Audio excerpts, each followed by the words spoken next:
தமிழ்நாடு சமூக நீதியின் பிறப்பிடம். கடந்த 5 ஆண்டு காலத்தில் இந்த திமுக அரசு சமூக நீதியை 100 அடி ஆழமான பள்ளத்தை தோண்டி அதில் முழுமையாக புதைத்து விட்டது. அதற்கு தமிழக மக்கள் நிச்சயமாக முதலமைச்சர் ஸ்டாலின் அவர்களை ஒருபொழுதும் மன்னிக்க மாட்டார்கள். மாறாக கடந்த 6 ஆண்டு காலத்தில் இந்திய அளவிலே சமூக நீதியில் 3 பெரிய சாதனைகளை செய்திருக்கின்றார் நம்முடைய பாரத பிரதமர் மரியாதைக்குரிய நரேந்திர மோடிஜி அவர்கள்.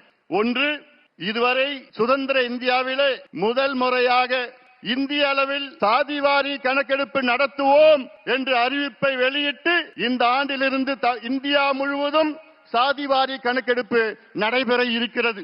கடைசியாக இந்தியாவிலே சாதிவாரி கணக்கெடுப்பு நடத்தியது வெள்ளையர்கள் காலத்தில் 1931 95 ஆண்டு காலத்திற்கு முன்பு நடைபெற்றது.